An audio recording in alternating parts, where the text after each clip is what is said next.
1971 সালের মার্চ মাসের গণহত্যা নিয়ে ইন্ডিয়া আওয়ামী লীগ যে বয়ান বা ন্যারেটিভ তৈরি করে এতদিন জাতিকে গিলাইছে সেটা হইতেছে 70 সালের নির্বাচনে আওয়ামী লীগ কেন্দ্রীয় এবং প্রাদেশিক উভয় নির্বাচনেই সংখ্যাগরিষ্ঠ আসন জয়লাভ করছে।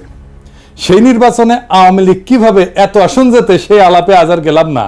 ইলিয়াস কাঞ্চন হাসতে হাসতে বলছে কিভাবে সে 70 সালের নির্বাচনে একাই অসংখ্য ভোট দিছে ভোট কেন্দ্রে গিয়ে। এটি শুনে রাখেন। 70 ইলেকশনের সময় আমরা নিজেরা ক্যাম্প করেছি এবং আমি ভোটার কিন্তু হইনি, কিন্তু আমি নিজে কিন্তু ফলস ভোট দিয়েছি এবং একটা দুইটা না অনেকগুলোই দিয়েছি। খালি ইলিয়াস কাঞ্চন না, আমাদের ব্যক্তিগত পরিচিত অসংখ্য ব্যক্তি আছে যারা ওই সময় ভোট দেওয়ার মতো বয়স না থাকা সত্ত্বেও আওয়ামী লীগের ক্যাডারদের সাথে ভোট কেন্দ্রে অসংখ্য ব্যালট পেপারে সিল মারে আসছে। আজকে আর তাদের নামধাম কইলাম না, এইসব আলাপ অন্য দিন হবে। আপনার আশেপাশে 70-এর নির্বাচনে ভোট দেওয়া আর অংশ নেওয়া এরকম কেউ থাকলে জিগায় দেখেন।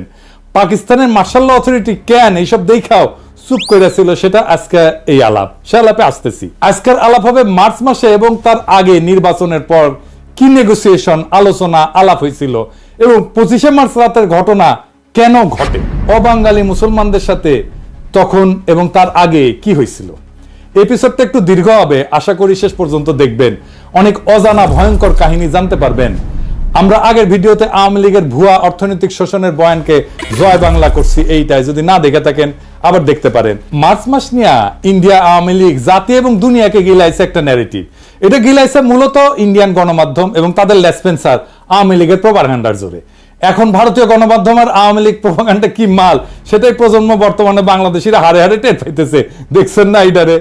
ये सबसे बड़ी खबर है और पाकिस्तान का एक कार्गो शिप भारत के बिल्कुल करीब खड़ा है।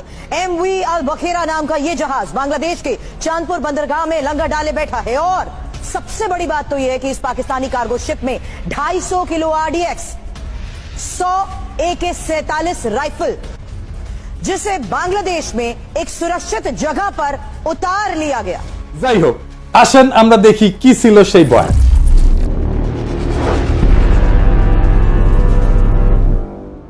সেই বয়ান বলে 1970 সালের ডিসেম্বর মাসে পাকিস্তানের নির্বাচনে আওয়ামী লীগ সংখ্যাগরিষ্ঠ আসন পায়। আওয়ামী লীগের বিজয় দেখা পশ্চিম পাকিস্তানের শাসক গোষ্ঠী ভীত সন্ত্রস্ত হইয়া পড়ে। তারপরে ক্ষমতা হস্তান্তরে তারা তালবাহানা শুরু করে। ইয়াহিয়া খান 1 মার্চ ঢাকায় হইতে যাওয়া জাতীয় পরিষদের অ্যাসেম্বলি স্থগিত করে যাতে আওয়ামী লীগ ক্ষমতায় যেতে না পারে। এর প্রতিরোধে আওয়ামী লীগ একটা শান্তিপূর্ণ অসহযোগ আন্দোলন গড়ে তোলে। ইয়াহিয়া ঢাকায় এসে আলোচনার নামে সময় ক্ষেপণ করে এবং 25শে মার্চ হঠাৎ কইরা ঘুমন্ত নিরস্ত্র শান্তিপূর্ণ বাঙালিদের উপরে ঝাঁপায় পড়া গণহত্যা শুরু করে। এরপর শুরু হয় বাঙালি জাতির মুক্তির সংগ্রাম এবং ভারত নিতান্ত মানবিক কারণে আগে এসে সামরিক অভিযান চালায়, পূর্ব বাংলাকে মুক্ত কইরা শত্রুর হাত থেকে বাংলাদেশকে স্বাধীন করে দেয়। তাই তো, এটাই তো আমাদের মুক্তিযুদ্ধের মেড ইজি বয়ান, তাই না? এই বয়ান নিয়ে আলোচনা এবং আসল লোমহর্ষক ষড়যন্ত্র উন্মোচন করার আগে কিছু ব্যাপারে পরিষ্কার করে নেই। এই সমস্ত ব্যাপার বোঝা অত্যন্ত জরুরি। পুরো ষড়যন্ত্র বুঝতে হলে আরেকটু আগে যাইতে হবে, আমাদের ভারত ভাগের টাইম থেকে শুরু করতে হবে। আসেন আল্লাহর নামে শুরু করি।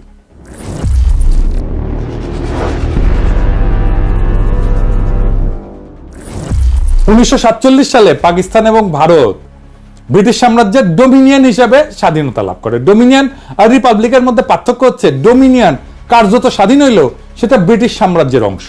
একটা ডোমিনিয়নের রাষ্ট্রপ্রধান ইংল্যান্ডের রাজা বা রানী, তবে ডোমিনিয়নের পার্লামেন্ট বা আইনসভার স্বাধীনতা আছে। তারা যদি চায় তাদের আইনসভা নিজেদেরকে রিপাবলিক ঘোষণা কইরা ইংল্যান্ডের সাথে সম্পূর্ণভাবে সম্পর্ক সেট করতে পারে, তখন তাদের নিজস্ব রাষ্ট্রপ্রধান থাকবে। ভারত 1950 সালে নিজেদের সংবিধান রচনা করে রিপাবলিক ঘোষণা করে। পাকিস্তান 1956 সালে সংবিধান রচনা করে রিপাবলিক ঘোষণা করে। পরে ব্রিটিশ সাম্রাজ্য ডোমিনিয়ন শব্দ বাদ দিয়ে কমনওয়েলথ শব্দ চালু করে। এখন অনেক দেশ আছে যারা ডোমিনিয়নের মতো, যেমন কানাডা, অস্ট্রেলিয়া, নিউজিল্যান্ড। এই সমস্ত দেশের রাষ্ট্রপ্রধান ইংল্যান্ডের রাজা বা রানী।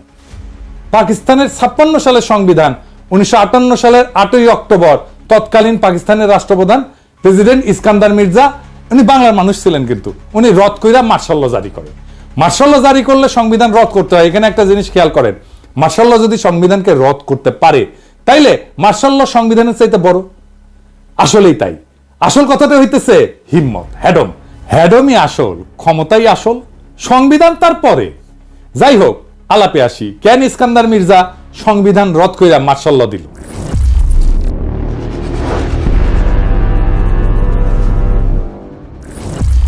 এর পিছনে মূল কারণ ছিল পূর্ব পাকিস্তানের প্রাদেশিক পার্লামেন্টে আওয়ামী লীগ এবং শেরে বাংলা একে ফজলুল হকের কৃষক শ্রমিক পার্টির মধ্যে ভয়াবহ মারপিট হয়। পার্লামেন্টের ভিতরে ডেপুটি স্পিকার শাহিদ আলীকে পিটায় হত্যা করা হয়। এই মারামারিতে সোহরাওয়ার্দীর বডিগার্ড বডিগার্ড ওই নিজে অংশ নেয় এবং তার ব্যাগের মধ্যে শঙ্কর মাছের লেজের চাবুক থাকতো। তাকে সেই চাবুক বের করে মারামারি করতে সবাই দেখছে। স্পিকার শাহিদ আলীকে কে মারছে এটা বলা মুশকিল, তার মাথায় গুরুতর আঘাত লাগে এবং চিকিৎসাধীন অবস্থায় মারা যান। ওই সময় কেন্দ্রে প্রধানমন্ত্রী ছিল রিপাবলিকান পার্টির ফিরোজ খান নূন। আওয়ামী লীগ এবং কৃষক শ্রমিক পার্টির সাথে জোট কইরা বিভিন্ন কারণে তখনকার সরকার অনেক ফ্রাজাইল বা ভঙ্গুর ছিল, কারণ পার্টির সদস্যরা অন্য দলের সাথে আতাত করিয়া ফ্লোর ক্রসিং করে সরকারের বিরুদ্ধে ভোট দিয়ে সরকার ফেলাই দিত। এই সমস্ত কারণে প্লাস মির্জা নিজের স্বার্থে সংবিধান বাতিল করে মার্শাল ল জারি করে। মার্শাল ল মানে রাষ্ট্রের প্রেসিডেন্ট, চিফ মার্শাল অ্যাডমিনিস্ট্রেটর বিভিন্ন মার্শাল ল রেগুলেশন জারি করে রাষ্ট্র পরিচালনা করবে যতদিন না সংবিধান আসতেছে।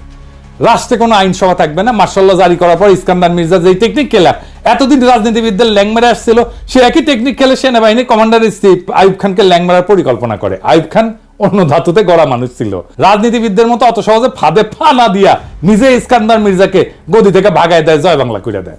আইয়ুব খান মার্শাল ল দিয়া দেশ পরিচালনা করে। এরপর 1962 সালে সংবিধান প্রণয়ন করে। 1956 এবং 62 এই দুই সংবিধানেই পাকিস্তানের দুই প্রদেশ পশ্চিম পাকিস্তান এবং পূর্ব পাকিস্তানকে প্যারিটি অথবা সমতা দেওয়া হয়। এর মানে হইতেছে পাকিস্তানের কেন্দ্রীয় আইনসভার দুই প্রদেশ থেকে সমান সংখ্যক আইনসভার সদস্য থাকবে। যেমন 62 থেকে 65 সালে পাকিস্তানের তৃতীয় আইনসভায় পূর্ব পাকিস্তানে 78 জন, পশ্চিম পাকিস্তানে 78 জন ছিল। 65 থেকে 69 সালেও পাকিস্তানের চতুর্থ আইনসভায় উভয় প্রদেশ থেকে 78 জন করে মোট 156 জন ছিল। এই প্যারিটির ফর্মুলার পিছনে একটা ইতিহাস আছে, এটা একটু জানা আসি।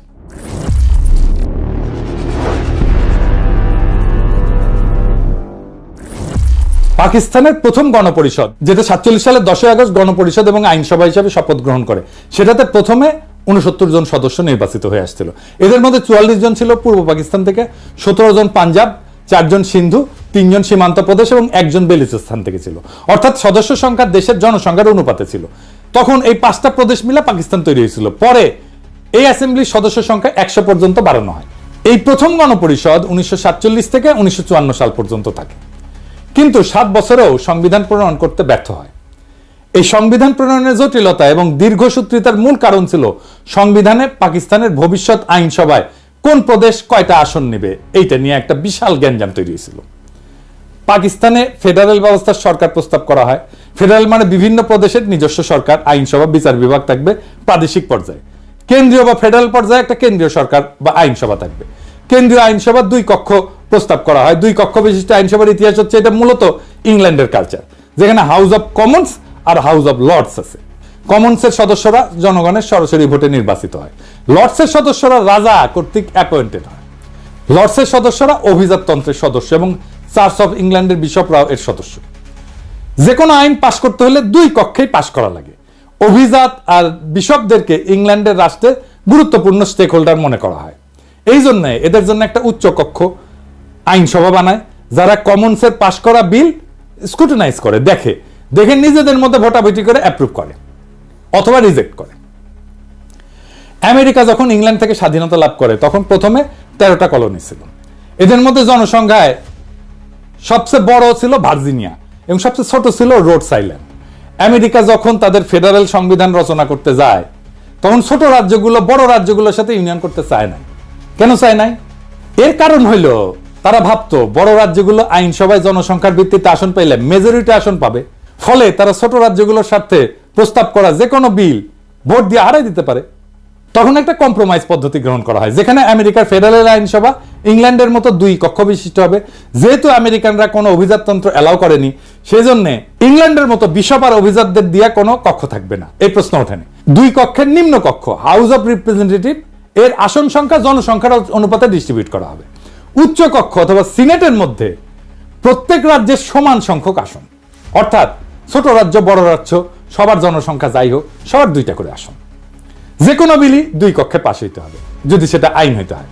সিনেট তাহলে আমেরিকার জনগণের প্রতিনিধিত্ব করে না, তারা প্রতিনিধিত্ব করে আমেরিকার প্রত্যেকটা রাজ্যের জনগণের প্রতিনিধি হাউস অব রিপ্রেজেন্টেটিভ।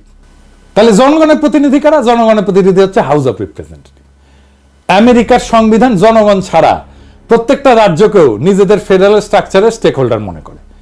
যেহেতু সিনেটে সবার সমান আসন, এর জন্য ছোট মাইনরিটি রাজ্যগুলো তার আপত্তি না করে বড় রাজ্যগুলোর সাথে ইউনিয়ন করে ইউনাইটেড স্টেটস অফ আমেরিকা গড়ে তোলে। তো পাকিস্তানে প্রথমে 2টা কক্ষ প্রস্তাব করা হয়। নিম্ন কক্ষ প্রদেশগুলোর জনসংখ্যার ভিত্তিতে আসন সংখ্যা বিতরণ করা হয়, ঠিক আমেরিকার মতো। পাকিস্তানের প্রদেশগুলোকে যদি ক্রমিক অনুসারে সাজাই, তাহলে জনসংখ্যা সবচেয়ে বেশি পূর্ব বাংলার, তারপরে পাঞ্জাব, তারপরে সিন্ধু, তারপরে সীমান্ত প্রদেশ, তারপরে বেলুচিস্তান। আর উচ্চ কক্ষ প্রদেশগুলো প্রতিনিধিত্ব করবে, প্রত্যেকটা প্রদেশের সমান সংখ্যক আসন থাকবে, সিনেটের মতো, ঠিক আমেরিকার মতো। যে কোনো বিল উভয় কক্ষে পাশ হইতে হবে। সব প্রদেশ এই প্রস্তাবে রাজি হয়। রাজি হয় নাকি বাঙ্গুরা, এই মুজিবেরা। তারা দাবি করে উভয় কক্ষে জনসংখ্যার অনুপাতে হইতে হবে। তাতে যারা উভয় পক্ষে মেজরিটি থাকে, তাদেরকে যতই বোঝানোর চেষ্টা করা হয় উভয় কক্ষে যদি জনসংখ্যার অনুপাতে হয়, তাহলে 2টা কক্ষের দরকার কি, একটা কক্ষ হইলেই তো হয়। সোহরাওয়ার্দী বডিগার্ডের মাথায় এর চাইতে গাড়পেলি বুদ্ধি আর আসার কথা। আর একটা কক্ষই যদি হয়, প্রদেশগুলোর যদি রিপ্রেজেন্টেশন নাই থাকে, তাহলে ফেডারেল সরকার ব্যবস্থা, প্রত্যেকটা প্রদেশের আলাদা সরকার, আইনসভার দরকার কি? একটা একক কেন্দ্রীয় সরকার ব্যবস্থা থাকলেই তো হয়, যেখানে আইনসভা জনসংখ্যার ভিত্তিতে হবে এবং একটা লেয়ারের সরকার থাকবে। যেমন চীন একটা লেয়ারের সরকার, একটা কেন্দ্রীয় শাসনের দেশ, এটার ইংরেজিতে কয় ইউনিটারি দেশ। এখানে প্রদেশগুলোর আলাদা সরকার বা আইনসভা নাই। তো বাঙ্গুদের যদি মেজরিটি এতই প্রিয় হয়, তারা ইউনিটারি সরকার নিক, দেশে কোনো প্রাদেশিক সরকার থাকারই দরকার নাই। কিন্তু বাঙ্গুরা অনর, তারা কিছুতেই বুঝবেন না। তারা ফেডারেল নিবে, প্রাদেশিক সরকার রাখবে, কেন্দ্রে 2টা কক্ষ রাখবে, আবার 2টাতেই মেজরিটি নিবে। মানে পুরো মামা বাড়ির আবদার। আমি নায়িকার মতো সুন্দর মাইয়া চাই, সেই মাইয়া আবার রন্ধন কর্মে সুনিপুণা হবে, কাজের বুয়ার মতো কাজ করবে, পরিপেটে হয়ে সাইজা থাকবে, বাপের একমাত্র কন্যা হবে, শ্বশুরের অগাধ ধন সম্পদ থাকবে, গাইতে জানবে, নাচতে জানবে, মানে তার সব লাগবে। পশ্চিম পাকিস্তানের নিশ্চয়ই ভাবিছিল কিসে পইলাম কোদা। তো বাঙ্গুদের এই গর্তমির জন্য পাকিস্তানের সংবিধান প্রণয়ন প্রায় পুরা 9 বছর আটকাইছিল। এই 9 বছর মানে 47 থেকে 56 পর্যন্ত পাকিস্তান ডোমিনিয়ন হিসেবে থাকে। এবং ব্রিটিশ আমলে গভর্নমেন্ট অফ ইন্ডিয়া অ্যাক্ট, 35-এর ইন্ডিয়ান ইন্ডিপেন্ডেন্স অ্যাক্ট এবং 47-এর এই 2টা আইনকে সংবিধান হিসেবে গ্রহণ করে অপারেট করে। পরে বাঙ্গুদের বোঝানোর জন্য, মানানোর জন্য 56 সালে প্যারিটি ফর্মুলা প্রপোজ করা হয়, যেটাতে পাঞ্জাব, সিন্ধু, সীমান্ত আর বেলুচিস্তান মিলে পশ্চিম পাকিস্তান এবং পূর্ব বাংলাকে পূর্ব পাকিস্তানের 2টা প্রদেশ হিসেবে গঠন করা হয়।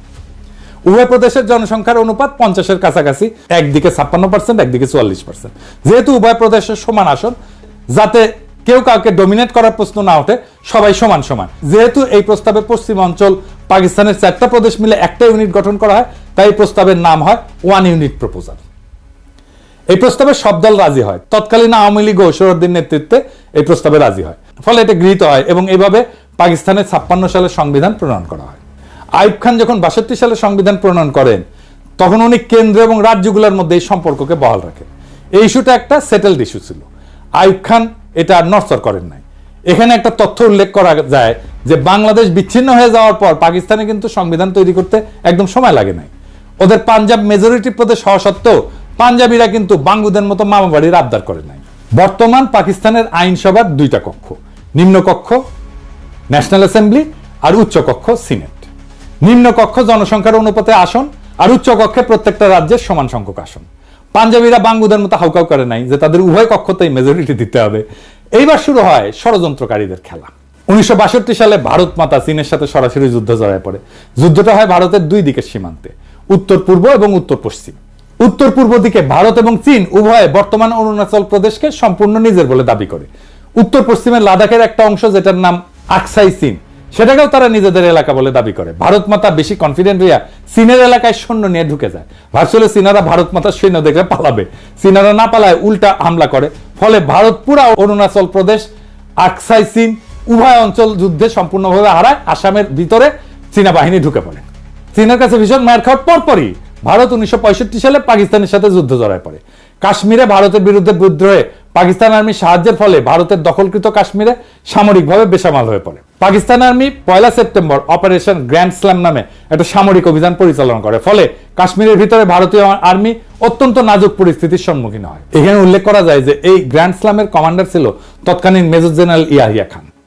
তাদের আত্মসমর্পণ ঠেকাইতে মরিয়া ভারত 6 সেপ্টেম্বর আন্তর্জাতিকভাবে রিকগনাইজ বর্ডার ক্রস করে লাহোরের দিকে হামলা করে। কিন্তু সমস্ত শক্তি নিয়ে কাশ্মীরের বর্ডার এইটা বিতর্কিত বর্ডার, আন্তর্জাতিকভাবে রিকগনাইজ না। কিন্তু লাহোরে ভারতের সীমান্ত থেকে মাত্র 18 মাইল দূরে হওয়া সত্ত্বেও ভারত সর্বশক্তি নিয়ে করা এই আক্রমণ ব্যর্থ হয়। পাকিস্তান আর্মির লাহোরের বাইরে ভারতের আক্রমণকে সফলভাবে প্রতিরোধ করে এবং যুদ্ধবিরতির আগ পর্যন্ত পুরো 18 দিন ভারতীয় বাহিনীকে ঠেকায় রাখে। কে ঠেকায় রাখছিল জানেন? কে ঠেকায় রাখছিল ওইখানে? পাকিস্তানি আর্মির কারা? ইস্ট বেঙ্গল রেজিমেন্ট, বাংলাদেশের ইস্ট বেঙ্গল রেজিমেন্ট। জি, আমাদের ইস্ট বেঙ্গল রেজিমেন্ট। লাহোরকে রক্ষা করছিল ইস্ট বেঙ্গল রেজিমেন্ট এবং এই লাহোরকে রক্ষা করার সৈনিক ছিল জিয়াউর রহমান। এই জন্য জিয়াউর রহমান পাকিস্তানের বীরত্ব সূচক খেতাব পায়। আবার উল্টো দিকে কসুর সেক্টরে পাকিস্তান আক্রমণ চালায়, ভারতের খেমকারান শহর দখল করে নেয়। ভারত জম্মু থেকে শিয়ালকোটের দিকেও আক্রমণ করে। শিয়ালকোট বর্ডার থেকে মাত্র 12 মাইল দূরত্ব থাকা সত্ত্বেও এখানে ভারতীয় বাহিনী ব্যর্থ হয়। পাকিস্তানি আর্মি সফলভাবে তাদের সেই আক্রমণকে শিয়ালকোটের বাইরেই প্রতিহত করে। এই শিয়ালকোটের ডিফেন্সে গুরুত্বপূর্ণ ভূমিকা পালন করে তৎকালীন একটা ব্রিগেডের কমান্ডার। কে ছিল? ব্রিগেডিয়ার আমির আব্দুল্লাহ নিয়াজি। এই নিয়াজি 1971 ইস্টার্ন সেক্টরের কমান্ডার ছিল।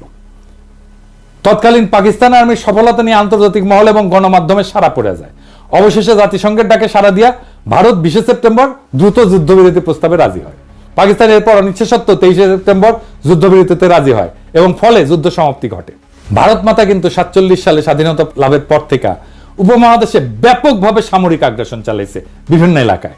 কোথায় কোথায় আসেন একটু দেখি। ভারত 1948 সালে 82,000 বর্গমাইল এলাকার নিজামশাহী হায়দ্রাবাদ রাজ্য আক্রমণ করে এটাকে দখল করে নেয়, নিজের রাজ্য ঘোষণা করে। ওই অভিযানের নাম ছিল অপারেশন পোলো।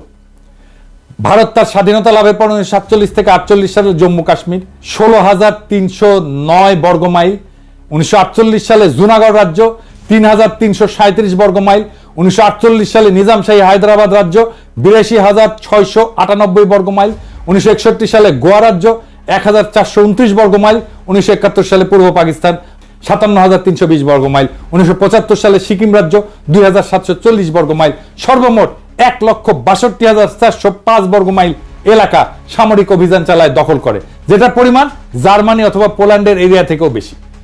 এর মধ্যে 1,05,084 বর্গমাইল এরিয়াকে নিজের সাথে অফিসিয়ালি যুক্ত করে নেয়, অ্যানেক্স করে নেয়, রাজ্য বানায়। বাকি পূর্ব পাকিস্তানের 57,000 বর্গমাইলকে একটা ক্লায়েন্ট স্টেট হিসেবে রাখে, প্রথমে মুজিব এবং পরে হাসিনার সময়। অধীনস্থ জনপদ, একটা কলোনি, প্রায় উপনিবেশ।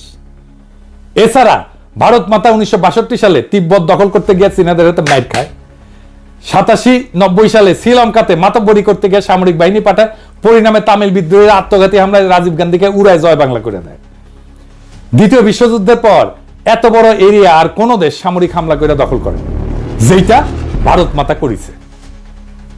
মজার ব্যাপার হচ্ছে এরপরেও এদের প্রোপাগান্ডার এমনই জোর যে আন্তর্জাতিক মিডিয়া সবাই পাকিস্তানকে যুদ্ধবাদ দেশ মনে করে আর ভারত মাতাকে গান্ধীর নেংটি পড়া অহিংস শান্তিবাদী দেশ ভাবে। এত বড় একটা যুদ্ধবাজ দেশ যে 62 থেকে 65 সালে 3 বছরের মধ্যে চীন এবং তার চেয়ে ক্ষুদ্র পাকিস্তানের মার খাওয়ার পর হন্যা হইয়া পাকিস্তানকে খণ্ডিত করতে উদ্গ্রীব হইয়া ওঠে এবং পরিকল্পনা ফাঁদে। কি পরিকল্পনা ফাঁদে?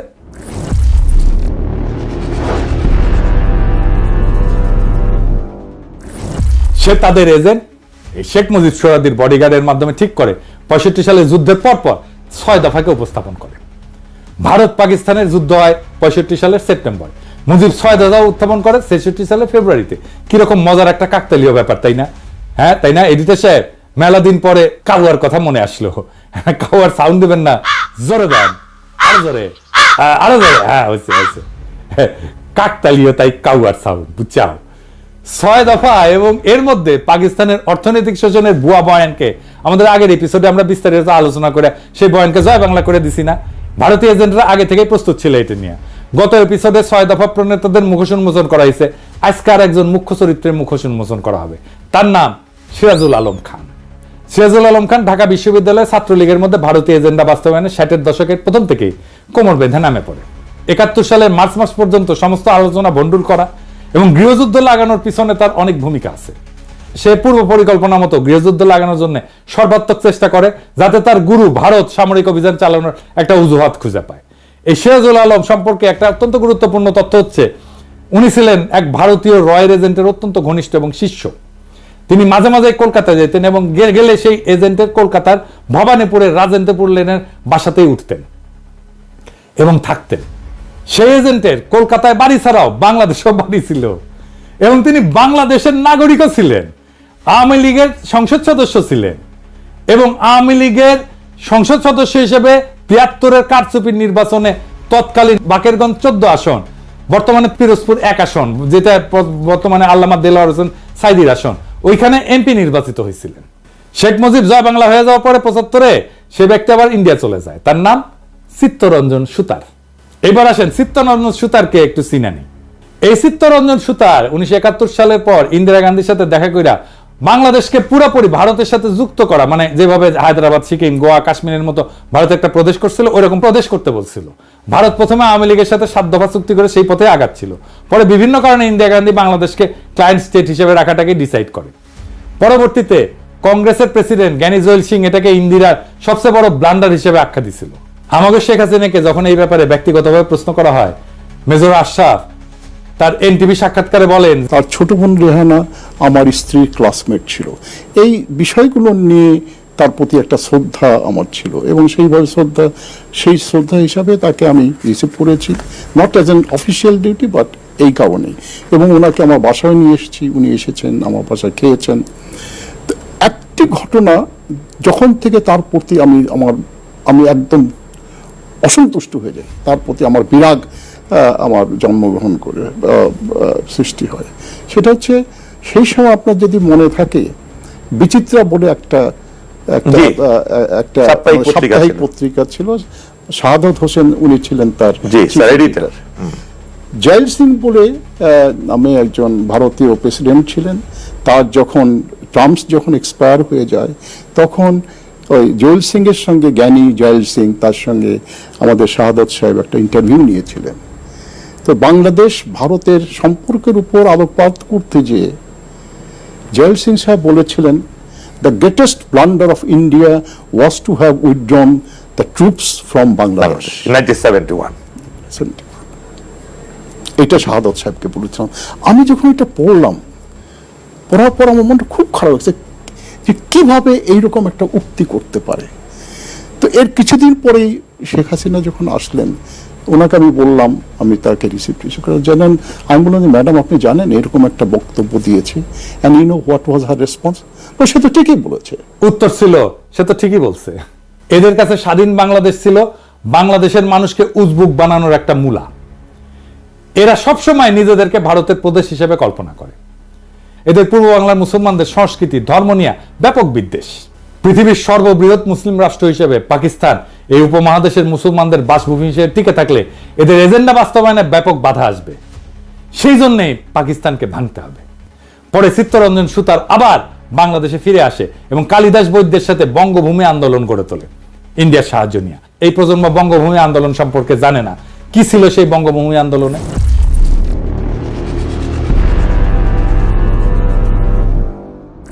এই আন্দোলন হচ্ছে দক্ষিণবঙ্গের খুলনা, ফরিদপুর, পটুয়াখালী, বরিশাল এই অঞ্চলে একটা হিন্দু রাষ্ট্র গড়ে তোলার জন্য সশস্ত্র সংগ্রাম।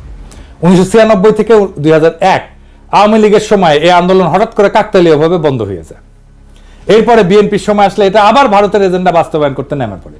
2004 সালে ফেব্রুয়ারি মাসে এরা হিন্দু প্রজাতন্ত্রের ঘোষণা দিয়ে আবার অ্যাক্টিভ হয়। ভারত তাদেরকে অ্যাক্টিভ করে রহস্যজনকভাবে। এর ঠিক পরে সে 2004 সালে বাংলাদেশে গ্রেনেড হামলা থেকে শুরু করে একের পর এক নাটক ঘটা শুরু করে। ভারত তার পরিকল্পনা অনুযায়ী বাংলাদেশকে অস্থিতিশীল করে তোলে।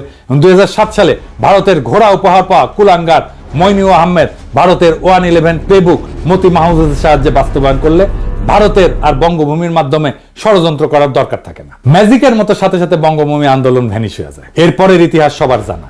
এই হচ্ছে সিরাজুল আলম খানের আসল রূপ। এইবার আগের কথায় ফিরে আসে।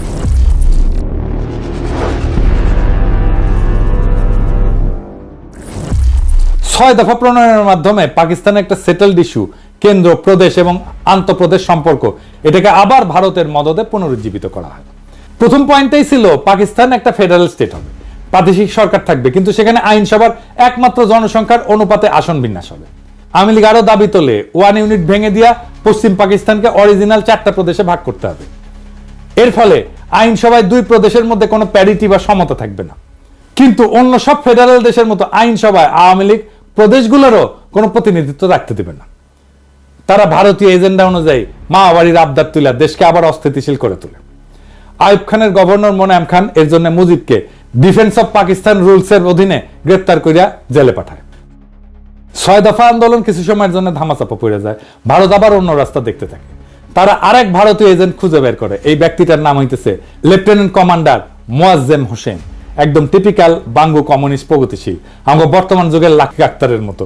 ছাত্র জীবনে কমিউনিস্ট পার্টি এবং র্যাডিক্যাল বামপন্থী আন্দোলনে জড়িত থাকার ফলে তার শিক্ষা জীবন ব্যাহত হয়। পরে কোনো মতে ইন্টারমিডিয়েট পাশ করে পাকিস্তান নৌবাহিনীতে যোগ দিয়ে ষড়যন্ত্রমূলক কার্যকলাপ চালাই যেতে থাকে। ইনি আগরতলা ষড়যন্ত্রকারীদের মুখ্য অর্গানাইজার। আগরতলা ষড়যন্ত্র যে সত্য ছিল এবং ছোটবেলার আওয়ামী বয়ান এবং পাঠ্যপুস্তকে এটাকে মিথ্যা মামলা বলে চালানো হইলেও আওয়ামী লীগের ডেপুটি স্পিকার এবং অন্যতম ষড়যন্ত্রকারী আসামি শওকত আলী 2011 সালে একটা বই লেখে, সত্য মামলা আগরতলা। মোয়াজ্জেম ভারতীয় দূতাবাসের একজন কর্মকর্তা পিএন ওঝার সাথে দেখা করে অস্ত্র, টাকা এবং পরিকল্পনা সাহায্য চায়। তাদের পরিকল্পনা অনুযায়ী পূর্ব পাকিস্তানের সেনানিবাসগুলোতে 2009 সালে বিডিআর বিদ্রোহের মতো বিদ্রোহ সংগঠিত করা হবে, এটাই পরিকল্পনা ছিল। সেনানিবাসে অস্ত্রাগারগুলো লুট করে এই বিদ্রোহ ছড়ায় দেওয়া হবে, এরপর বিডিআর এর মতো হত্যাকাণ্ড চালানো হবে। এটাই ছিল আগরতলা ষড়যন্ত্র মামলা। এই জন্যই আমরা মনে করি বিডিআর হত্যাকাণ্ড এটা ইন্ডিয়া ঘটাইছে, কারণ এটা তাদের পুরনো অভ্যাস। 1967 সালের শেষ দিকে এই পরিকল্পনা ফাঁস হয়ে যায় এবং পাকিস্তান গোয়েন্দা সংস্থা সময় মতো কয়েকজন ষড়যন্ত্রকারীদের গ্রেপ্তার করে। এরপর আসামিদের লিস্টে শেখ মুজিবকে 1 নম্বর আসামি করা হইলে অনেকে অবাক হয়ে প্রশ্ন তোলে, মুজিব তো 66 সালে কারাগারে, সে কিভাবে এই ষড়যন্ত্রের সাথে যুক্ত হয়? এর উত্তর হচ্ছে, ভারত এত বড় বিদ্রোহ সংগঠন খালি পাকিস্তান সামরিক বাহিনীর এক কর্মকর্তার উপরে ছেড়ে দিয়ে ভরসা পাচ্ছিল না। তারা পূর্ব পাকিস্তানের একটা রাজনৈতিক দলের সাপোর্ট খুঁজতেছিল। সেই দল হচ্ছে আওয়ামী লীগ এবং তার প্রধান এবং তাদের পুরনো এজেন্ট শেখ মুজিবের সাথে যোগাযোগের একটা রাস্তা তারা হন্যায় হয়ে খুঁজতেছিল। মুজিব তখন জেলে বন্দী। তারা তখন একটা রাস্তা বের করে ফেলে। কি সেই রাস্তা? পিএন ওঝা পুরান ঢাকার একটা গোপন বাড়িতে আওয়ামী লীগের এক নেতার সাথে এই ব্যাপারে আলোচনা করত। এরপর আওয়ামী লীগের সেই নেতা বিভিন্ন ঘুরপথের রাস্তায় শেখ মুজিবের ধানমন্ডি 32 নম্বর বাড়িতে যাইত। সেইখানে সে বেগম মুজিবকে সব তথ্য বইলা বেগম মুজিবের সাথে কইরা জেলে যাইত মুজিবের সাথে পারিবারিক সাক্ষাৎকারের সময়। বেগম মুজিব এবং উক্ত নেতা জেলে মুজিবকে ওঝার সাথে হওয়া সমস্ত কথা বলতো, এর বিপরীতে প্রয়োজনীয় দিক নির্দেশনা নিত। তৎকালীন জেলে মুজিবকে পরিবারের সাথে রেগুলার দেখা এবং কথা বলার সময় দিত পাকিস্তান সরকার। পাকিস্তানের চৌকস গোয়েন্দা বাহিনী ষড়যন্ত্রে আভাস পেয়ে পিএন ওঝাকে গভীর পর্যবেক্ষণের অধীনে আনে। তারা ওঝার সমস্ত চলাচল পর্যবেক্ষণ করে এবং আওয়ামী লীগের নেতার সাথে পুরান ঢাকার বাড়িতে মিলিত হওয়ার দৃশ্য পর্যবেক্ষণ করে। এরপর উক্ত নেতার মুজিবের বাড়িতে যাওয়া এবং বেগম মুজিবের সাথে কারাগারে মুজিবের সাথে দেখা করতে যাওয়াটা পর্যবেক্ষণ করে। এই সমস্ত তথ্যের ভিত্তিতে মুজিবকে আগরতলা ষড়যন্ত্র মামলার 1 নম্বর আসামি করা হয়। এই মামলার সমস্ত আসামিকে পাবলিকলি বিচার করার জন্য ট্রাইব্যুনাল তৈরি করে বিচার কার্য শুরু করা হয়। এই সমস্ত তথ্যের রেফারেন্স হচ্ছে ঢাকা বিশ্ববিদ্যালয়ের রাষ্ট্রবিজ্ঞান বিভাগের অধ্যাপক গোলাম ওয়াহেদ চৌধুরী, জিডব্লিউ চৌধুরী নামে পরিচিত ছিল। ওনার রচিত বই last days of United Pakistan. উনি সেই সময় পাকিস্তান সরকারের একজন মন্ত্রী ছিলেন এবং মন্ত্রী থাকাকালীন এই মামলা সংক্রান্ত গোয়েন্দা ফাইলে আসল তথ্য দেখেন। ওনার স্ত্রীকে আমরা চিনি, অধ্যাপিকা দিলারা চৌধুরী, এখনো বেঁচে আছেন এবং জাহাঙ্গীরনগর বিশ্ববিদ্যালয়ের শিক্ষক। এরপর 68 সালের শেষ দিকে পশ্চিম পাকিস্তান এবং পূর্ব পাকিস্তানে Bhutto Peoples Party, Bhasani NAP, Awami League এবং কমিউনিস্ট পার্টি সবাই আইয়ুবের বিরুদ্ধে একটা আন্দোলন শুরু করে। এই আইয়ুব বিরোধী আন্দোলনের নেপথ্যের কাহিনী অত্যন্ত জটিল এবং সময় হলে অন্য একদিন এটা নিয়ে আলাপ করা যাবে। উভয় পাকিস্তানে উক্ত আন্দোলনের ফলে 69 সালের মার্চ মাসে আইয়ুব খানের পতন হয় এবং আগরতলা মামলার বিচার কাজ বাদ দিয়া আসামিদেরকে ছেড়ে দেওয়া হয়। তারপরে কি হয়? রাজনৈতিক দলগুলো দাবি তোলে যে আইয়ুবের 62 সালের সংবিধান বাতিল করতে হবে এবং নতুন গণপরিষদের নির্বাচন দিতে হবে। প্রধান রাজনৈতিক দলের সম্মতিক্রমে এবং কথা মতো পাকিস্তান সেনাবাহিনীর commander in chief Yahya Khan সংবিধান বাতিল করে মার্শাল ল জারি করেন। দেশে এত উত্তেজনা অবসান ঘটানোর জন্য এবং আওয়ামী লীগের বারবার এই উত্তেজনা এজিটেশন এটা বন্ধ করার জন্য ইয়াহিয়া খান স্থির করেন ওরা যেসব মা বাড়ির আবদার তুলছে ওইসব মেনে নেওয়া, যাতে পাকিস্তান অখণ্ড থাকে, টিকে থাকে। পুরানা ভারতীয় মাল শেখ মুজিব ইয়াহিয়ার সাথে আলোচনা করে তাকে ব্লাব দিয়া বুঝান যে 6 দফা খালি নির্বাচনী প্রচারণা, এটা স্বাধীনতার দাবি না। তারা গণপরিষদের মেজরিটি আসন পেলেও পাকিস্তান অখণ্ড থাকে এমন সংবিধান প্রণয়ন করবে। এর ফলে ইয়াহিয়া খান আওয়ামী লীগকে ফ্রি হ্যান্ড দেন রাজনীতিতে। 70 সাল থেকে নির্বাচনী প্রচারণা শুরু হয়। 70 সালের মার্চ মাসে আসন্ন গণপরিষদ নির্বাচনের জন্য একটা presidential decree legal framework order 1970 জারি করেন। উক্ত অর্ডারে 6 দফা এবং আওয়ামী লীগের দাবি অনুযায়ী পাকিস্তানের 1 ইউনিটকে ভেঙে সর্বসম্মত 5টা প্রদেশ করা হয় পূর্ব পাকিস্তান সহ। আসন্ন গণপরিষদ 1 কক্ষ বিশিষ্ট আইনসভা হবে, যেটাতে জনসংখ্যার অনুপাতে আসন বিতরণ করা হবে। এর ফলে আসন্ন গণপরিষদে পূর্ব পাকিস্তান থেকে মেজরিটি আসন থাকবে। মানে 300টার ভেতরে 162টা আসন। অর্থাৎ আওয়ামী লীগের সমস্ত এক্সট্রিম দাবি ইয়াহিয়া খান মেনে নেয়, এইটা ভেবে যারা যদি ক্ষমতার রেসপন্সিবিলিটি পায় তখন উগ্র বিচ্ছিন্নতাবাদের দাবি তুলবে না। কিন্তু ভারত এবং তার সর মুজিব আগাগোড়া খালি মূলা দেখাইছে যে লীগ একবার খালি নির্বাচনে জিতুক, এরপর তারা আর কোনো শোরগোল তুলবে না, পাকিস্তান যাতে অখণ্ড থাকে সেরকম একটা সংবিধান বানাবে। ইয়াহিয়া আওয়ামী লীগ ভারতের সাজানো এই ফাঁদে পা দেয়। এর ফলে মার্শাল ল অথরিটি আওয়ামী লীগকে নির্বাচনী প্রচারণাতে যা খুশি বলার স্বাধীনতা দেয়।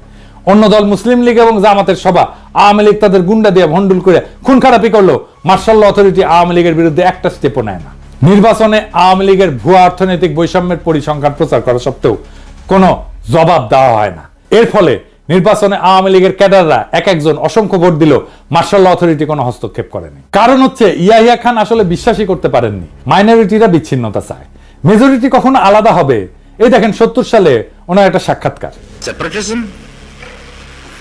I do not believe that people of East Pakistan want to separate from West Pakistan. They are the majority people of Pakistan. How should a majority separate from a minority? If you hear these notes, if you hear these rumblings, let me assure you, this is not the real voice of my people. এরপর ওনার আরেকটা সাক্ষাৎকার নির্বাচনের পর, কি পরিকল্পনা ওনার? After these elections, is it your intention to remain as president, or will you, as you said many times, get back to being an army man?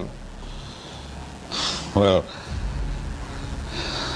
my intention of remaining a president has nothing to do with me. In the process of democracy, the government will elect their president. And unless I offer myself for that election, I can't remain a president. And I'm not offering myself to be president. You are not? No, I'm not offering myself president. I'm not, my temperament is not this way, my makeup is not that way. I joined the army as a professional soldier. I remain so. And my biggest aim is to go back to my army. I have only 2-3 years left of service before I retire. So, in the process, if I happen to be in charge of running this country for a year and a half or 2 years, that perhaps will be an additional satisfaction to me that I have done some service to the nation also in restoring democracy back to them as a soldier. But apart from that, I'm quite clear on the subject. Of course, one can't tell from time to time, as I was saying the other day in the press conference, that if God forbid my second phase of the plan, which is the making of the constitution, I'll do my damnedest to bring it about. If it doesn't come about, martial law will have to continue. My duty then remains. But then I'm not going to remain and forget everything. I'll have to think again as to other methods and processes of bringing about democracy. By another election, or by a referendum to the nation, something which I would not even contemplate now, think about. I'm hoping this will go through. Does that answer your question? উনি 23 March 1971 পর্যন্ত এই ধারণা পোষণ করতেন। ওনাকে আগেও অনেকে সতর্ক করছিল যে মুজিবের এই সমস্ত টোপ না গিলতে। মুজিব আগরতলার সাথে প্রত্যক্ষভাবে জড়িত। ইয়াহিয়া সেই সমস্ত সতর্কবার্তা উড়ায় দেয়, বলে যে ক্ষমতার রেসপন্সিবিলিটি পাইলে শেখ মুজিব এবং লীগ এই সমস্ত উগ্র দাবি থেকে সরে আসবে। যখন 23 মার্চ মুজিব এবং লীগ ফাইনাল সংবিধানের রূপ দেখায়, যেটাতে দেশকে ভাগ করে সব আলাদা, নাম আলাদা, একটা দেশের বদলে দুর্বল কনফেডারেশন, কিন্তু পশ্চিম পাকিস্তান থেকে করের টাকা দিয়া বাংলাদেশ তাদের ডেফিসিট পূরণ করবে, সেটা দেখার পর উনি উপলব্ধি করেন আওয়ামী লীগ আসলে ভারতের মদদে সব সময় একটা বিচ্ছিন্নতা চাইছে এবং পুরা সময় তাকে ধোঁকা দিছে। 70 সালের ডিসেম্বরের নির্বাচনের পর এইভাবে লীগ যখন গণপরিষদে মেজরিটি আসনে জিতে, ইয়াহিয়া খান জানুয়ারিতে পূর্ব পাকিস্তানে আইসা মুজিবের সাথে দেখা করে তাদের পূর্ব নির্ধারিত শর্ত অনুযায়ী মুজিবের তৈরি সংবিধান দেখতে চান। মুজিব সেটা দেখাইতে অস্বীকার করে। এইবার প্রথমবারের মতো ইয়াহিয়া খান লীগের আসল বদমতলব বুঝতে পারে। ঠিক এই সময় ভারত তাদের পরিকল্পনা মতো আর একটা সাজানো নাটক বাস্তবায়ন করে, রহস্য উপন্যাসের মতো সেই ঘটনা।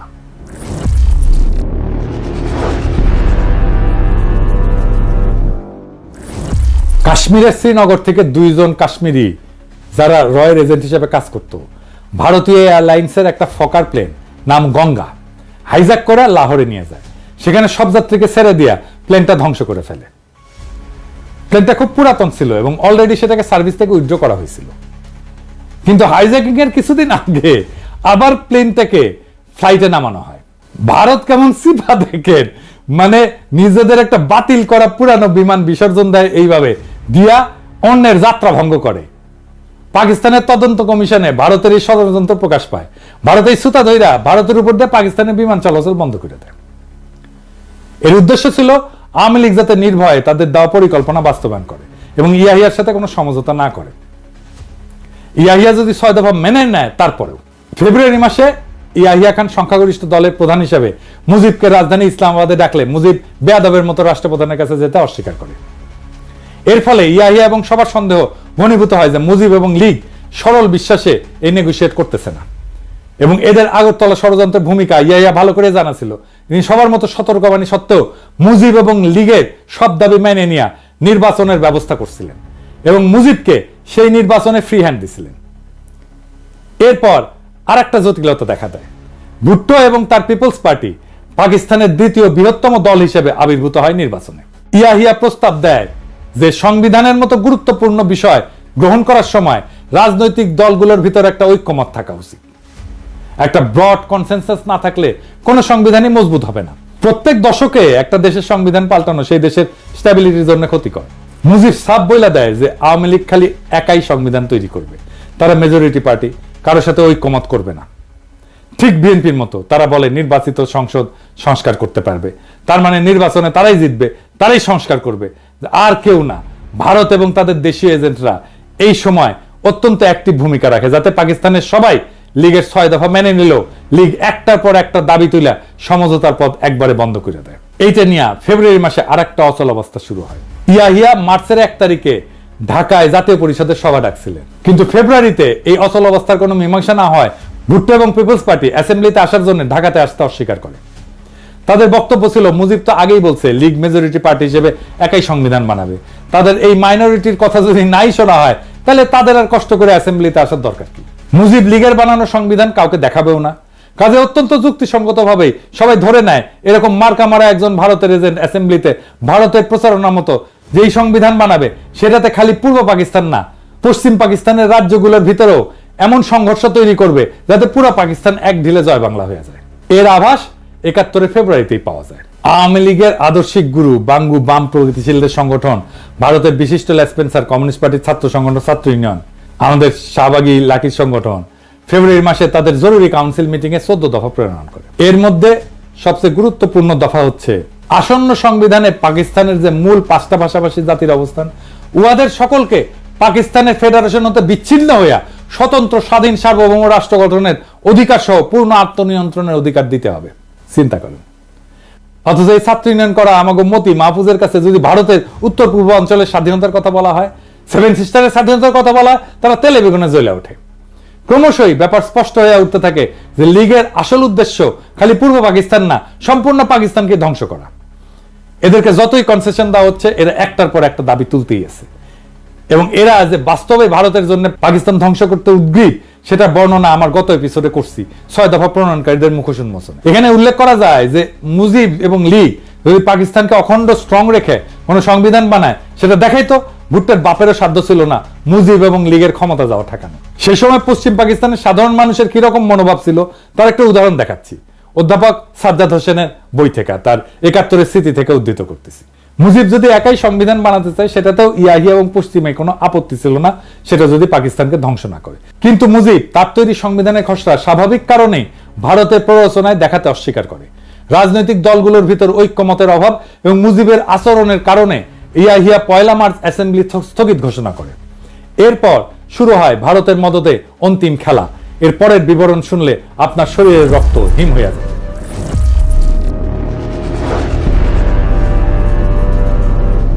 প্রথমে আমাদের জানতে হবে 71 সালে তৎকালীন পূর্ব পাকিস্তানে অবাঙালি মুসলমান কারা।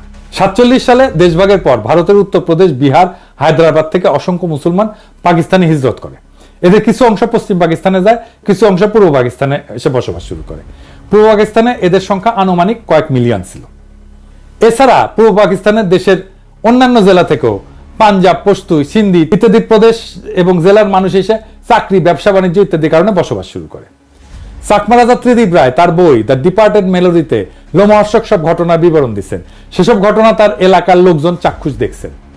তার বইয়ের এই পাতার বিবরণ দেখেন। এছাড়া রাজা মার্চের প্রথম দিকে ঢাকায় অবস্থান করছিলেন আসন্ন আইনসভায় যোগদানের উদ্দেশ্যে। ঢাকার ঘটনা উনি নিজে প্রত্যক্ষ করছেন। মার্চ মাসে 3-4 তারিখের রাতে আওয়ামী ক্যাডাররা চিটাগাংয়ের পাহাড়তলির কাছে একটা অবাঙালি মুসলমান কলোনি ফিরোজ শাহ কলোনিতে রাতের গভীরে আগুন লাগায় দেয়। সেটাতে ওই রাতে কলোনির 700 বাড়িঘর পুড়ে ছাই হয়ে যায় এবং সেখানে ঘুমায় থাকা পরিবারের পরিজনে সবাই আগুনে পুড়ে মারা যায়। 700 বাড়িতে বাচ্চা সহ একটা পরিবারে গড়ে 6 জন করে হইলেও 4500 মানুষ। কল্পনা করলেও অবাক। এরপর আরো কাণ্ড দেখে, যারা ওই অগ্নিকাণ্ডের সময় বাড়ি থেকে বের হয়ে বাঁচতে পারছিল, আওয়ামী লীগের গুন্ডারা তাদেরকে বাইরে ঘিরে হত্যা করে। শহরের অন্য এলাকায় আরো 300 অবাঙালি মুসলমানকে ওই রাতেই হত্যা করা হয়। এই ঘটনার পরেও ইয়াহিয়া খান নেগোশিয়েট করার চেষ্টা করছেন। আর্মি অধিকাংশ সময় ব্যারাকেই ছিল। এসবের পরেও ইয়াহিয়া 25 তারিখ পর্যন্ত নেগোশিয়েট করতে চাইছেন। এরপর খালি চিটাগাং না, খুলনাতে একই সময় লীগ অবাঙালি মুসলমানদের দোকানপাট, বাড়িঘর লুটপাট, অগ্নিসংযোগ করা শুরু করে। এর ফলে 57 জন নিহত হয়। ঢাকাতে এই সময় অবাঙালি মুসলমানদের দোকানপাট, বাড়িঘর, অগ্নিসংযোগ এবং লুটপাট করা হয় দেদারসে। শহরের বিভিন্ন জায়গায় চেকপোস্ট বসায় তাদের থেকে টাকা পয়সা, সোনা দানা প্রকাশ্যে লীগের গুন্ডারা ছিনতাই করতে থাকে। গুলিস্তানে নাচ সিনেমা হল, গুলিস্তান সিনেমা এবং একটা চীনা রেস্তোরাঁ ছিল এক অবাঙালি ভদ্রলোকের, নাম দোসানি। সবকিছু রাতারাতি পুড়ে দেওয়া হয়। ফার্মগেটে কিছু অবাঙালি মুসলমানদের বাসাও পুড়ে দেওয়া হয়। এছাড়া ঢাকা শহরে অসংখ্য জায়গায় বিভিন্ন ধরনের হামলা, অগ্নিসংযোগ, অবাঙালিদের রাস্তায় থামায় জিনিসপত্র লুটপাট করা শুরু হয়। 3 মার্চেই 100 খানেকের বেশি নিহত এবং আহত বা অবাঙালি মুসলমানদের ঢাকা মেডিকেল হসপিটালে নেওয়া হয়। দেখছেন, একই রকম 24-এ একই কাজ করছে আওয়ামী লীগ, একই কাজ করছে। এত সব প্রভোকেশনের পরেও আর্মি কিছুই করে নাই। ইয়াহিয়া নিজে ঢাকায় এসে নেগোশিয়েট করার চেষ্টা করছে। এমনকি আর্মির এক ক্রিটিক পর্যন্ত পাকিস্তান আর্মির ডিসিপ্লিনের প্রশংসা করছে ওই সময়। দেখেন, চট্টগ্রাম, রাঙ্গামাটির আরো অনেক লোমহর্ষক ঘটনা চাকমা রাজা প্রত্যক্ষ করছে। আসেন সেগুলো একটু দেখি। লীগের গুন্ডারা মার্চের শেষে অবাঙালিদের জড়ো করে হত্যা করা শুরু করে। কাপ্তাই বিদ্যুৎ কেন্দ্রে মোটর লঞ্চে বিশাল সংখ্যক অবাঙালি মুসলমান নারী এবং শিশুদেরকে জড়ো কইরা খাগড়াছড়ির দিকে নিয়ে রওনা দেয়। প্রতিমধ্যে নারীদেরকে ক্রমাগত ধর্ষণ করা হয়। কিছুদিন পর খাগড়াছড়ি পৌঁছায় সবাইকে ট্রেন্সের পাশে দাঁড় করে গুলি করে হত্যা করা হয়। একজন আহত মানুষ বেঁচে জঙ্গলে পালায় যায়, সেখানে চাকমারা তাকে সেবা শুশ্রূষা করে। তার কাছ থেকে এই সমস্ত ভয়ঙ্কর কাহিনী শোনে চাকমারা।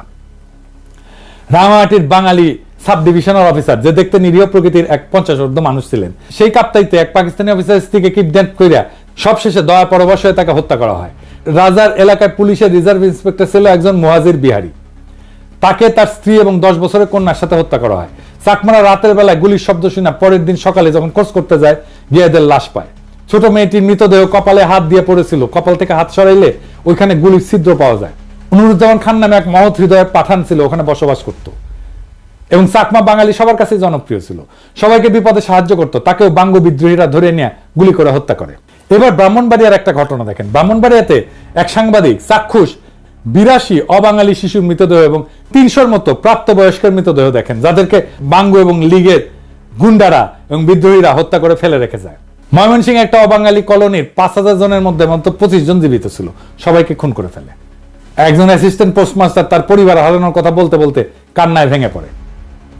আর্মি যখন ময়মনসিংহে মুভ করে, তখন এক মসজিদের ইমাম, যে তার মসজিদে 1500 নারী শিশুকে আশ্রয় দিয়েছিল, তাদেরকে উদ্ধার করে। এসব অপরাধ অধিকাংশ করছে আওয়ামী লীগের ক্যাডারেরা। এইরকম এক পার্সি পরিবারের ঘটনা আছে, যারা বেনাপোলের দিকে পালায় যাচ্ছিল, যাদেরকে আওয়ামী বাঙ্গুরা পুরা পরিবার সহ হত্যা করে। বগুড়ার সান্তাহারে হাজার হাজার অবাঙালিদের হত্যা করা হয়েছে। সেসবের সাক্ষী এখনো জীবিত। যশোরে এই ভদ্রলোককে আওয়ামী বাঙ্গুরা হত্যা করে। এই মৃতদের ছবি পাকিস্তান আর্মির বর্বরতা বলে চালায় দেওয়া হয়। এরপরে দেখেন একটা ভয়ঙ্কর দৃশ্য। এই ছবিটা বিখ্যাত নিউজউইক পত্রিকায় 12 এপ্রিল 1971 সালে প্রকাশিত হয়েছিল। ছবিতে একদল আওয়ামী বাঙ্গু একজন পাকিস্তানি সিএসপি অফিসার তাকে হত্যা কইরা তার মাথা কেটে ক্যামেরার সামনে পোজ দিতেছে। ভদ্রলোকের নাম ছিল ওয়াকার নাসিম বাট। কুষ্টিয়ার দিকে পোস্টেড ছিলেন। মার্চের সময় যখন দেশে অরাজকতা, এইটা দেখে সবাই যখন চলে যাচ্ছিল, উনি ওনার অফিসেই ছিলেন।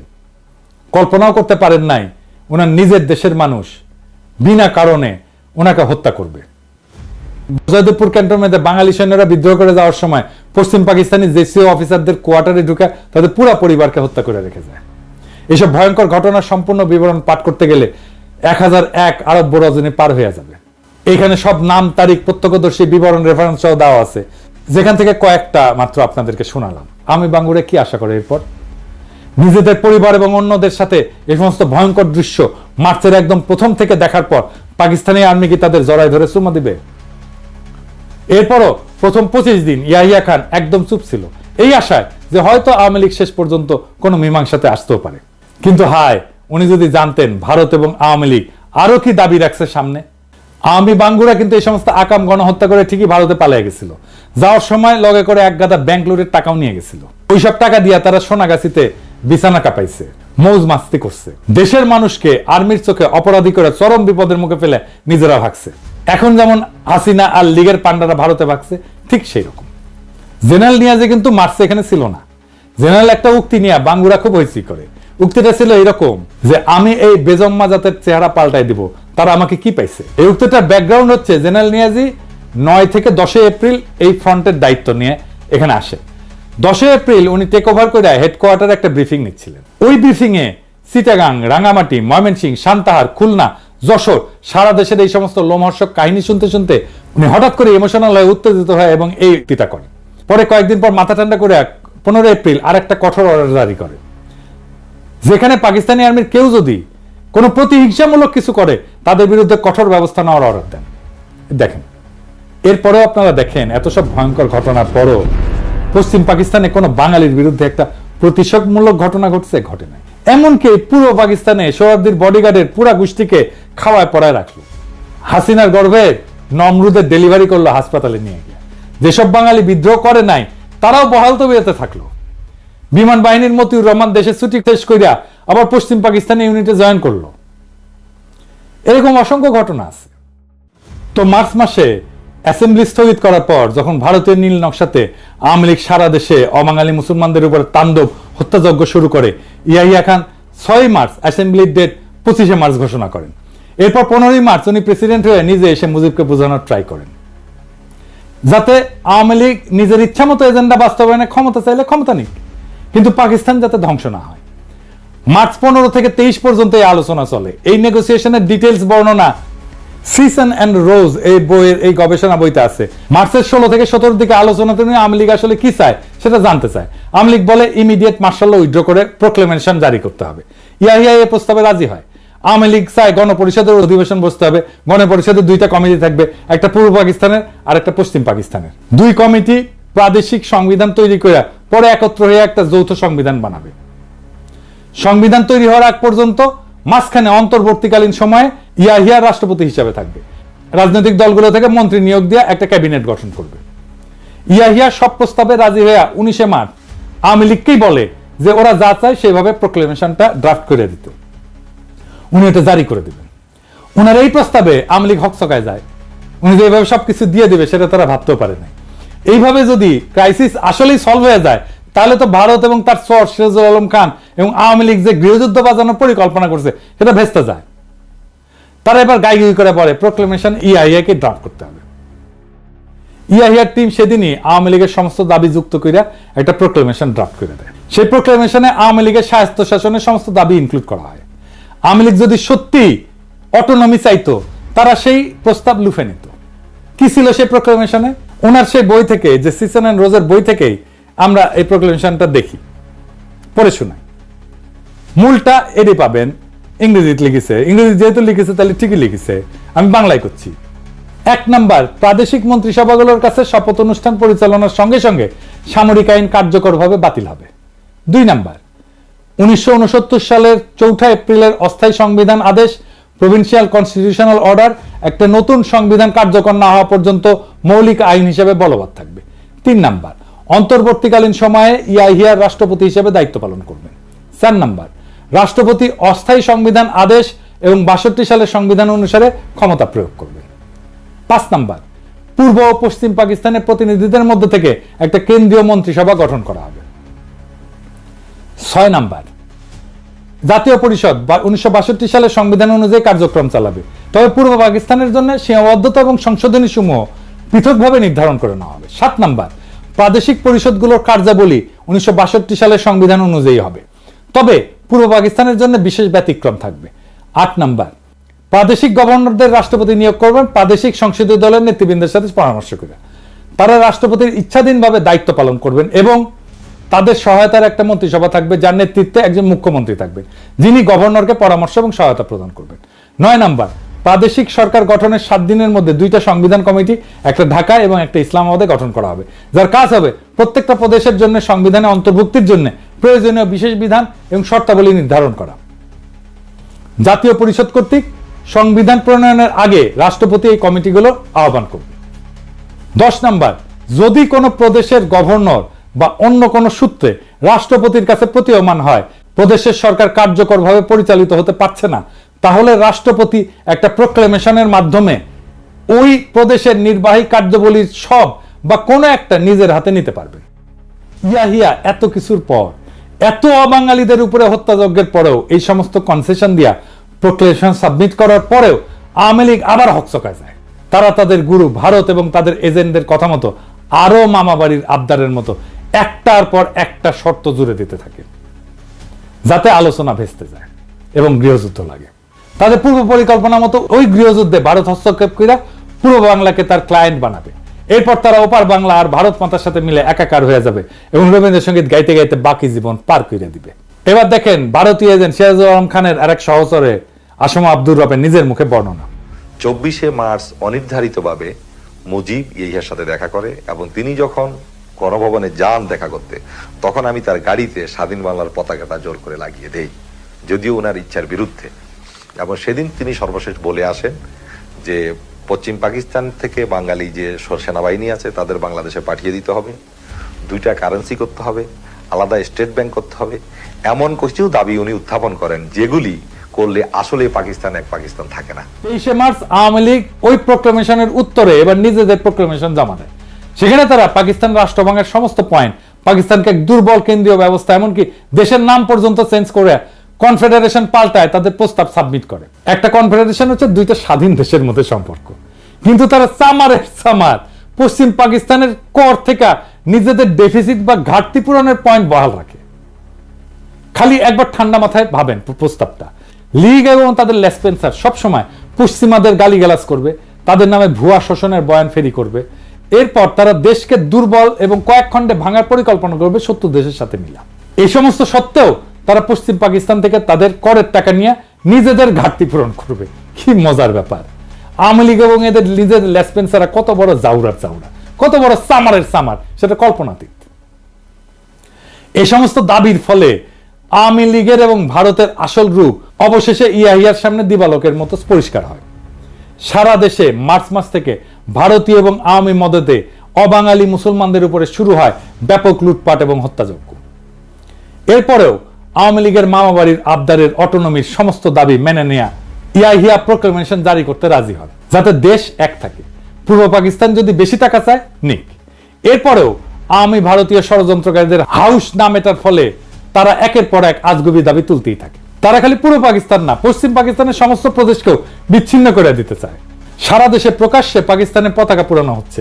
এই সমস্ত লোমহর্ষক ঘটনার পরিপ্রেক্ষিতে ইয়াহিয়া খান 23শে মার্চ রাতের বেলা সিদ্ধান্ত নেন অপারেশন সার্চলাইট চালানোর। কি হয়েছিল সেই অপারেশন এবং 9 মাসের যুদ্ধে আসলেই কি হয়েছিল, কোন পক্ষ কত মানুষ হত্যা করছে, সেসব আলাপ আরেকদিন হবে। এবার আসি শেষ আলাপে। কয়েকদিন আগে হাসিনা ভারতের দালাল গণশত্রু জসিম পাকিস্তানের কাছে দাবি উত্থাপন করছে যে পাকিস্তানকে 71-এর জন্য ক্ষমা চাইতে হবে। ক্ষমা যদি চাওয়াই লাগে সেটা সর্বপ্রথম চাবে আওয়ামী লীগ আর ইন্ডিয়া। আওয়ামী গুন্ডার ভারতের এজেন্টদের মাধ্যমে 25শে মার্চের অনেক আগে এদেশে অবাঙালি মুসলমানদের উপরে ব্যাপকভাবে বিডিআর হত্যাযজ্ঞের চাইতো নৃশংসভাবে হত্যাকাণ্ড হয়েছে, জেনোসাইড হয়েছে, গণহত্যা হয়েছে। এই গণহত্যা তারাই শুরু করছে। আওয়ামী লীগের গত জুলাই আগস্টে এত মানুষ মেরাও ক্ষমা চাওয়া তো দূরের কথা, সেটা তারা আয়না ঘর নিয়ে হাসি মস্করা করে। এদের কাছে জাতি আর কি আশা করে? কাজে পাকিস্তানের ক্ষমা চাওয়ার দাবি জসিমের গোয়া দিয়ে ঢুকায় দেওয়া হবে।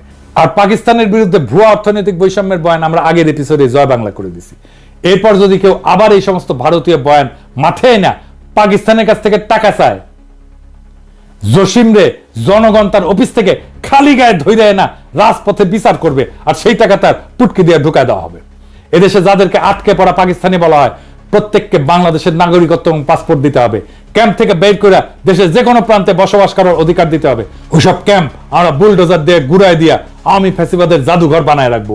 নাজি জার্মানদের কনসেন্ট্রেশন ক্যাম্প এখন যেরকম জাদুঘর। আমাদের নতুন ইতিহাস লিখতে হবে, আমাদের নতুন ভাবে ইতিহাস পড়তে হবে। আমাদের যে ইতিহাস ভুলায় রাখা হয়েছিল, ভুল ইতিহাস শেখানো হয়েছে, সেইখান থেকে আমাদের নতুন ইতিহাস শিখতে হবে। নিজেদের জাতির ইতিহাস, নিজেদের বঞ্চনার ইতিহাস, আমাদের প্রতারণার ইতিহাস, কিভাবে আমাদের জাতিকে প্রতারিত করা হয়েছে, দুর্বল করা হয়েছে এবং জাতির উপরে যুদ্ধ চাপায় দেওয়া হয়েছে। আমাদের এই নতুন বয়ান তৈরি, ইতিহাসের এই নতুন বয়ান তৈরি চলমান থাকবে। ইনকিলাব জিন্দাবাদ।